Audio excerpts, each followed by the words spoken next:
Bom dia, pessoal. Paz do Senhor. Pastor Júlio aqui. Ministrar aqui mais uma lição da revista RBD. Lição de número 9. O mistério da unidade revelado. Texto áureo. Está em Efésios capítulo 3, verso 5. Que diz: o qual noutros séculos não foi manifestado aos filhos dos homens, como agora tem sido revelado pelo Espírito aos seus santos apóstolos e profetas. Verdade prática, Deus revelou o mistério que esteve oculto desde todos os séculos aos profetas e aos apóstolos do Novo Testamento. Leitura bíblica em classe, Efésios capítulo 3, verso 1 a 13. Por esta causa, eu, Paulo, sou prisioneiro de Jesus Cristo por vós, os gentios, se é que tendes ouvido a dispensação da graça de Deus que para convosco me foi dada. Como me foi este mistério manifestado pela revelação, como acima em pouco vos escrevi, pelo que, quando ledes, podeis perceber a minha compreensão do mistério de Cristo, o qual noutros séculos não foi manifestado aos filhos dos homens, como agora tem sido revelado pelo Espírito aos seus santos apóstolos e profetas, a saber que os gentios são corredeiros de um mesmo corpo e participantes da promessa de Cristo pelo Evangelho, do qual fui feito ministro pelo dom da graça de Deus que me foi dado segundo a operação do seu poder. A mim, o mínimo de todos os santos, me foi dada esta graça de anunciar entre os gentios, por meio do Evangelho, as riquezas incompreensíveis de Cristo, e demonstrar a todos qual seja a dispensação do mistério que desde os séculos esteve oculto em Deus, que tudo criou, para que, agora pela Igreja, a multiforme sabedoria de Deus seja conhecida dos principados e potestades no céu, segundo o eterno propósito que fez em Cristo Jesus, nosso Senhor, no qual temos ousadia e acesso com confiança pela nossa fé nele. Portanto, vos peço que não desfaleçais nas minhas tribulações por vós, que são a vossa glória. Essa aí é a leitura bíblica em classe. Encontramos 3 objetivos nessa lição: explicar o mistério oculto de que judeus e gentios seriam um só povo integrante de um só corpo, do mesmo corpo; expor como e quando Deus revelou o mistério aos apóstolos e aos profetas; e mostrar que desde a eternidade o mistério esteve encoberto para ser revelado em tempo oportuno. Então, vamos passar aí a introdução. Paulo e os demais apóstolos, bem como os profetas do Novo Testamento, receberam por meio de Cristo a revelação do mistério oculto. Nessa lição, estudaremos o conceito bíblico para mistério, como esse mistério esteve oculto nas eras passadas, como o mistério foi revelado na nova aliança e como ele foi pré-estabelecido por Deus na eternidade. Ponto central, até então, Deus revelou o mistério que esteve oculto. Então, basicamente, nós vamos fazer um apanhado de como a igreja, né, a igreja, né, o povo de Deus, ele já estava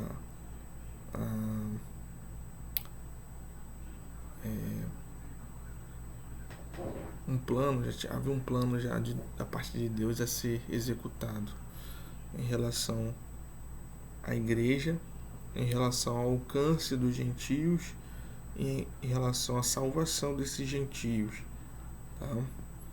Então, Deus, ele, em momento algum, ele permitiu a acepção de pessoas. Lembrando que em outras lições passadas eu expliquei como que havia essa distinção e esse preconceito dos judeus para com outros povos, a questão de que os judeus eles só consideravam apenas dois tipos de povos, né? Então havia esse conceito, tá? De forma uma cosmovisão, né? Essa visão macro, tá? Em relação dos judeus em relação a outros povos. Então vamos lá, o mistério oculto no Antigo Testamento. Os gentios ignoravam as promessas e os judeus pensavam ser os únicos beneficiários delas. Porém, ambos desconheciam o mistério que esteve oculto. O conceito bíblico de mistério. Do grego mysterion, a palavra mistério significa segredo ou doutrina secreta. Indica uma verdade divina que esteve oculta e passou a ser conhecida.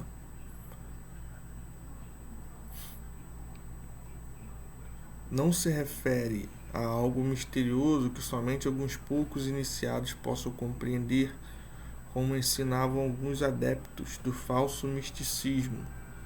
Pelo contrário, no cristianismo significa uma verdade que esteve encoberta e agora foi desvendada em benefício de todos.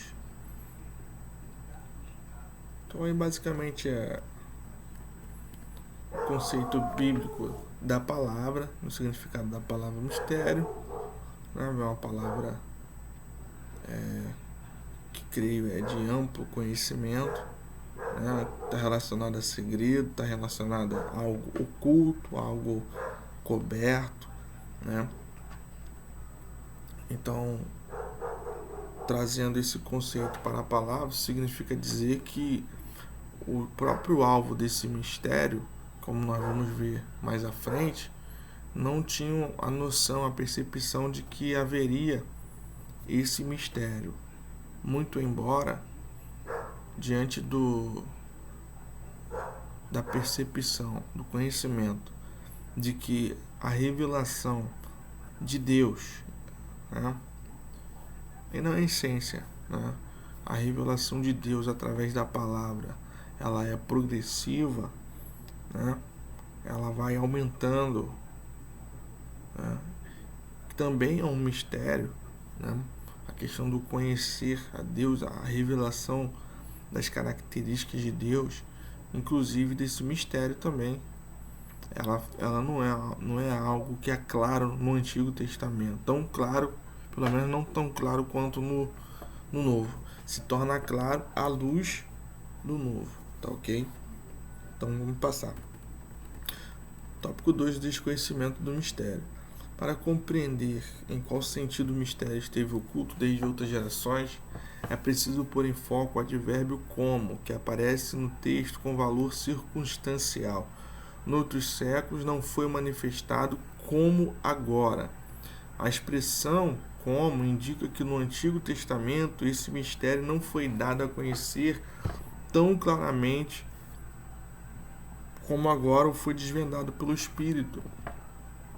Isso não quer dizer que antes da nova aliança ninguém tomara conhecimento acerca desse mistério, ou seja, a bênção que os gentios também participariam. Então,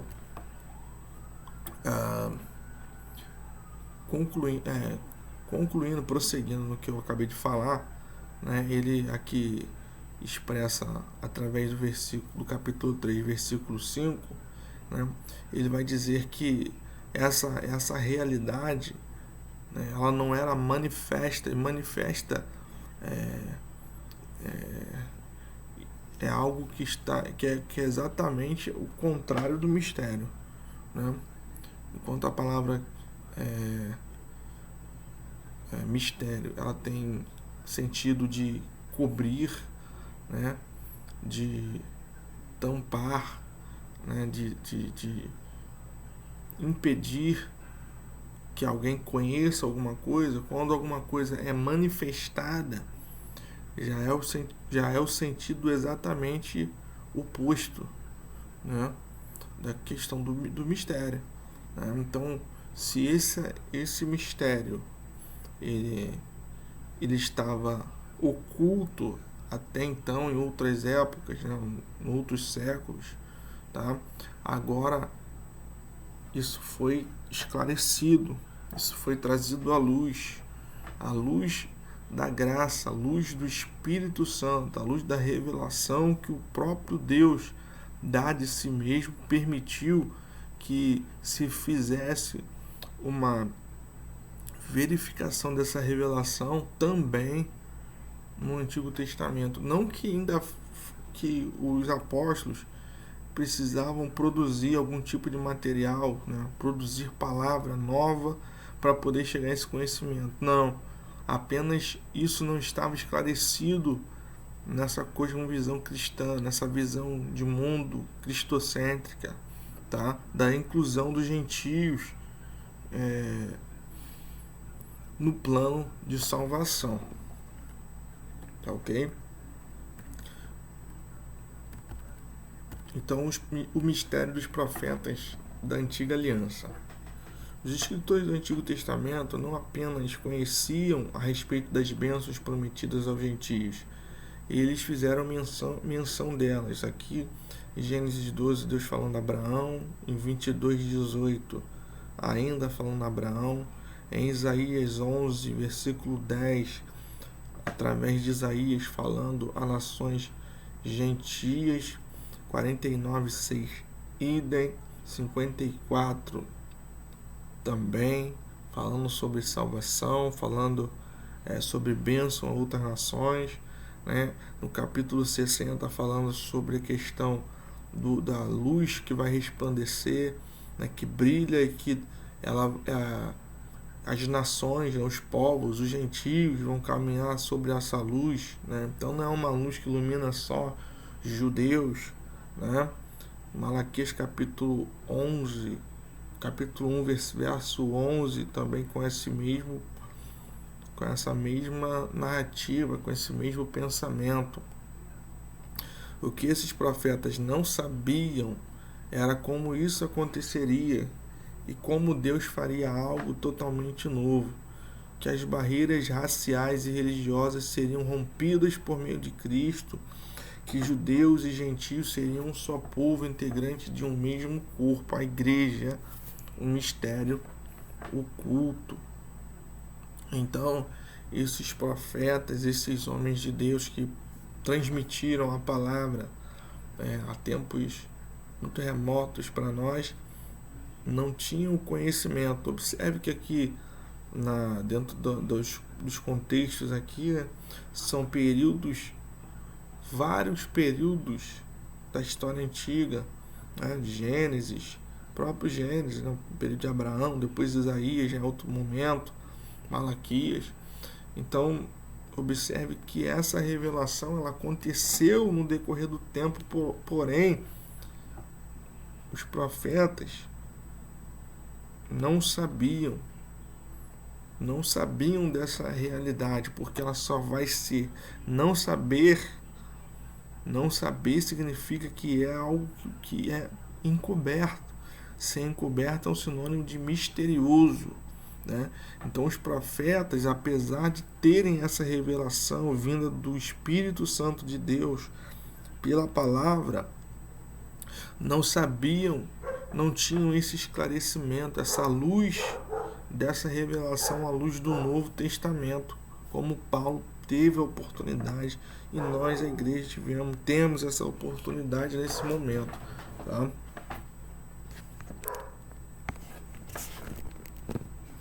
Vamos lá.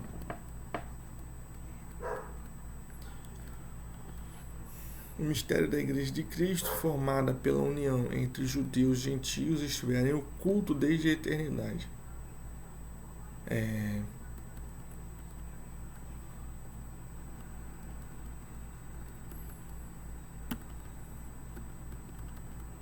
Importante aqui a gente refletir e compreender que vou rememorar lições anteriores, que os judeus eles tinham um grande, como eu falei, né, um grande preconceito em relação às outras nações. Né? Para os judeus só existiam dois tipos de povos, que eram eles mesmos, judeus, né, e gentios. As outras nações eram simplesmente outros povos, outras nações. Né? Então não havia uma barreira cultural, uma barreira racial, né? Uma formação enraizada de pensamento, onde os judeus eles não consideravam outras nações como povo, muito menos como povo escolhido, muito menos como povo alvo do amor de Deus, da graça de Deus, do favor de Deus. Né? Então, eles estavam, de certa forma, eivados, cheios desse pensamento. Muitos não acreditavam que seria possível a salvação dos gentios. Né? Para muitos, inclusive, trouxe aqui em outras lições que houve uma disputa, porque quando a igreja está dando seus primeiros passos, né, no cristianismo, muitos acreditavam que era necessário se circuncidar, era necessário passar pela iniciação judaica para que pudesse obter a salvação. Cristo não era suficiente. Então essa revelação de salvação de gentios, de outros povos, ela foi se dando ao decorrer do tempo. Tá?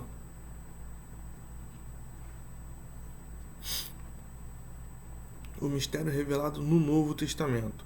O plano divino oculto quanto à Igreja de Cristo é a ênfase paulina acerca do mistério revelado aos apóstolos e aos profetas. Revelado aos apóstolos e aos profetas. Ao fazer a abertura do capítulo 3, Paulo destaca sua condição de prisioneiro, o processo da sua vocação e como lhe foi este mistério manifestado pela revelação. Em passagens correlatas, Paulo deixa claro que não recebeu seu apostolado de homem algum. Está lá em Gálatas capítulo 1, onde Paulo ele vai fazer uma defesa, iniciar ali, né, a carta, fazendo uma defesa do seu ministério. Né? É uma carta que está num contexto onde Paulo ele estava avidamente defendendo o seu chamado ministerial, defendendo a sua condição de apóstolo, defendendo a sua posição, a sua autoridade como apóstolo do Senhor. Então ele vai contar, né, parte ali, vai fazer essa defesa, tá, do seu apostolado. Então a doutrina que ele ensinava não aprendeu de homem algum, que ao ser enviado aos gentios não consultou homem algum. Significa dizer que a chamada, a doutrina e a comissão lhe foram divinamente confiadas pela revelação de Jesus Cristo. Se você ler o livro de Atos, né, você vai ver que o próprio Deus, o próprio Espírito Santo manda separar Paulo e Silas para a obra que ele havia chamado. Tá? O apóstolo assegura ainda que o mistério oculto foi revelado pelo Espírito de Deus a ele e os demais apóstolos aos profetas. Ele indica que o mistério divino não poderia ser desvendado por meio do raciocínio intelectual. Portanto, o apóstolo enfatiza que o mistério foi dado a conhecer por meio da revelação divina e não por sabedoria humana.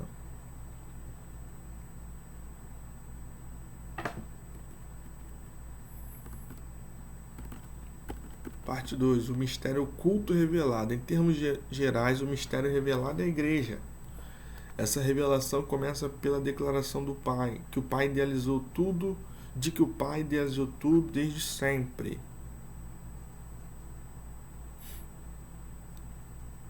E prossegue com a execução da obra de Cristo. E também com a criação de uma nova humanidade,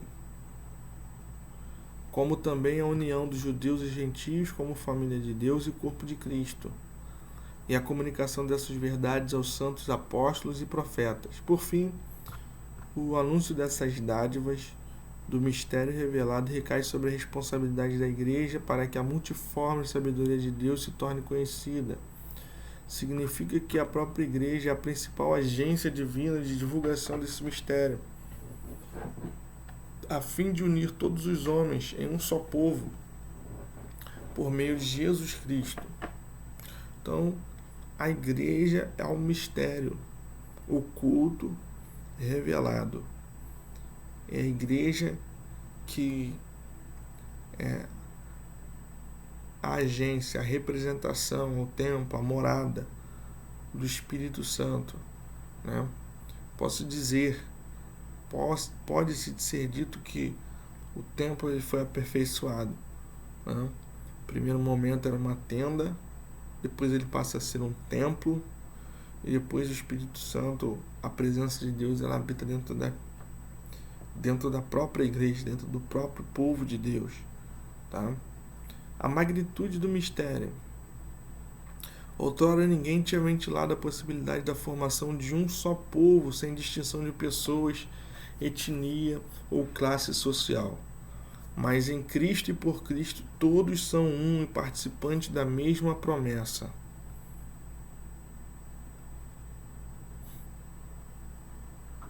Está aqui em Gálatas 3:28. Não há judeu nem grego, não há servo nem livre, não há macho nem fêmea, porque todos vós sois um em Cristo. Efésios 3:6. Os gentios são cordeiros de um mesmo corpo, de participação da promessa em Cristo pelo Evangelho. Colossenses 3:11. Não há judeu nem grego, nem circuncisão, bárbaro, cita, servo, livre, mas Cristo é tudo em todos. Até mesmo alguns líderes da igreja primitiva demoraram a entender esse mistério, onde todos são aceitos em Cristo, né? Aí a grande questão que houve entre Pedro, né, que houve uma certa cisão, né, um início de um rasgo que foi resolvido, aparentemente resolvido no capítulo 15 de Atos, e também no contexto da carta de Paulo aos Gálatas. Esse mistério era revelado, deve ser propagado aos homens conforme Deus planejara desde o princípio. É interessante um breve comentário e uma contextualização da época que nós estamos vivendo, porque em todas as mídias, né, televisiva, rádio, internet, estão aí comunicando que no momento os Estados Unidos e boa parte do mundo estão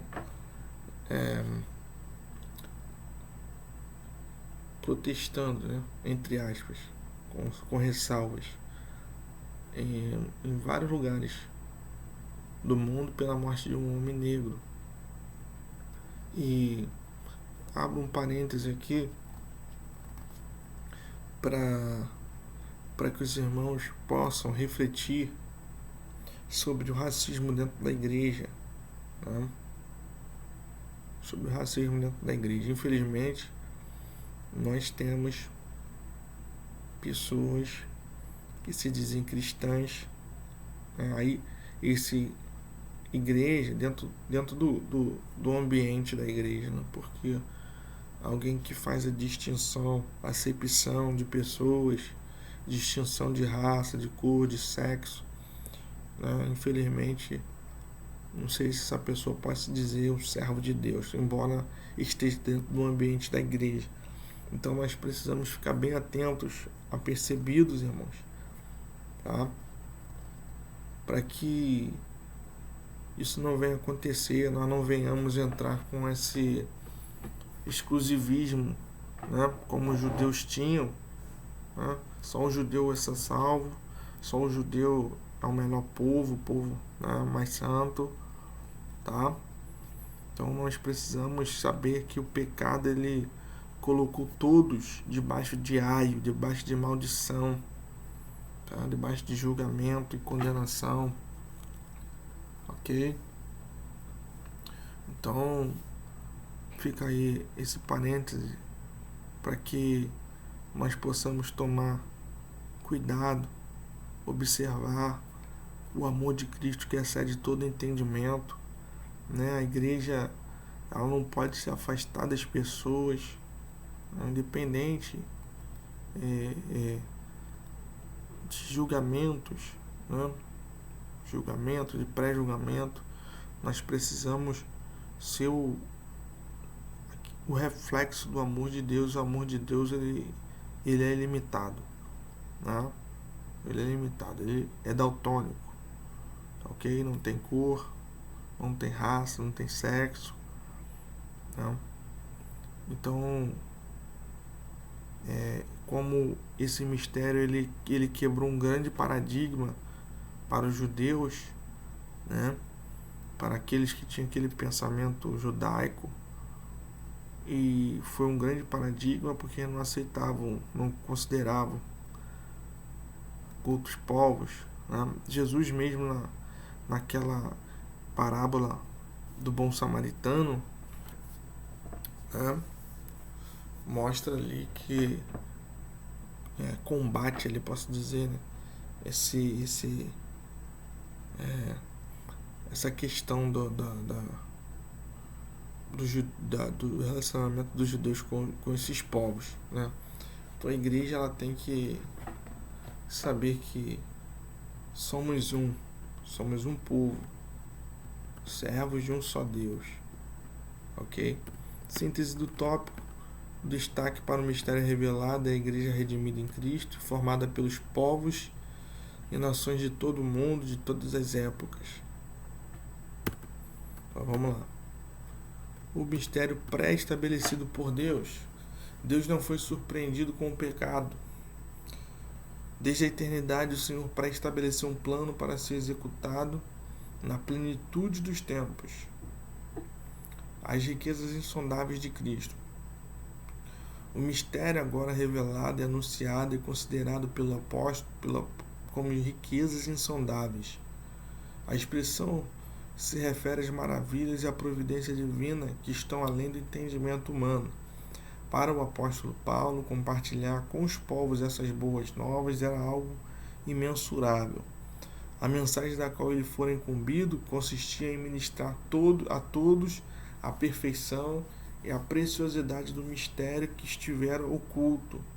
Proclamar que essas dádivas foram projetadas desde a eternidade, sendo livremente concedidas aos homens por meio de Cristo. Tudo abrange o beneplácito da vontade divina que articulou o plano, o conteúdo desse plano e a pessoa de Cristo que executou o plano pré-estabelecido por Deus. Vamos lá. Tópico 2. O eterno propósito em Cristo. Como vimos anteriormente, o mistério desde os séculos esteve oculto em Deus que tudo criou.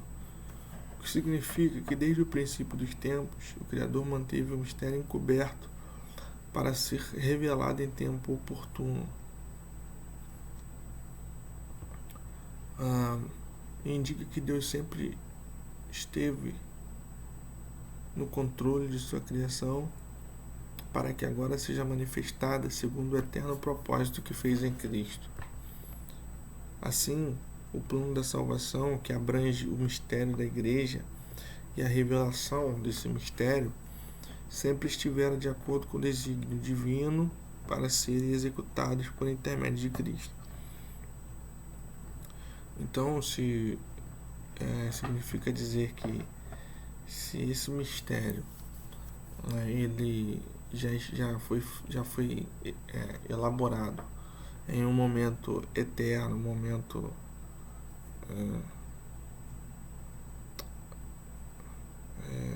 eterno, um momento antigo, um momento remoto por Deus. Deus ele tem controle desse mistério, né? Não é Não significa dizer que não é um plano B, né? A igreja não é um plano B, tá? Não é um remédio, já é um plano de Deus, uma designação de Deus, já é a graça de Deus manifestada, né? Oferecida a todos, tá? Oferecida a todos. Então não é, a igreja ela não é um resultado, uma resposta de Deus a alguma coisa ou coisa do tipo. Esse mistério já é um propósito eterno de Deus. E tópico 3, o plano divinamente estabelecido. O plano divino surgiu pelo advento do pecado de Adão. Deus não foi apanhado de surpresa, ao contrário, ele sempre esteve no controle e já tinha um plano de salvação pré-estabelecido desde a eternidade. Esta verdade nos ensina que por trás de todo o evento da história existe um propósito eterno em andamento. Deus é soberano e controla todas as eras, tempos e circunstâncias. Nesse eterno propósito, no tempo previamente determinado, o mistério da igreja foi executado, na qual temos ousadia e acesso com confiança pela nossa fé nele. Então esse plano, como eu havia dito, não se trata de uma resposta ao pecado de Adão. Deus não foi pego de surpresa. Pelo contrário, a graça de Deus já estava disponibilizada, já estava planejada, já estava projetada, tá? Para que viesse a acontecer com o advento da igreja. Tá? Então já é um plano pré-estabelecido. Haja vista que Deus ele conhece e sabe de todas as coisas, ele não pode ser pego de surpresa, não pode ser surpreendido, tá? Pelo evento da igreja. Tá? Então a igreja já nasceu no coração de Deus em tempos remotos, em tempos imemoriais. E Deus ele revelou partes desse plano no Antigo Testamento e de forma mais ampla, de forma mais profunda, através do Novo. Tá? Essencialmente a partir das cartas do livro de Atos e cartas paulinas, né? Então a síntese do tópico 3 é que o mistério de Cristo foi pré-estabelecido pelo Pai desde antes da fundação do mundo.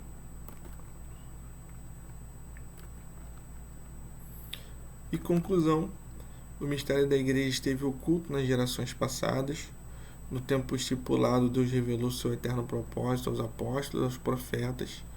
Judeus e gentios estavam inseridos nesse mistério idealizado por Deus.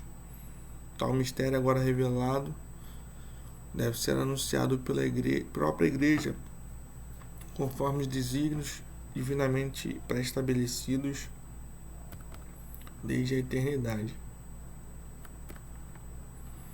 Então esse mistério esteve oculto, adormecido. Não havia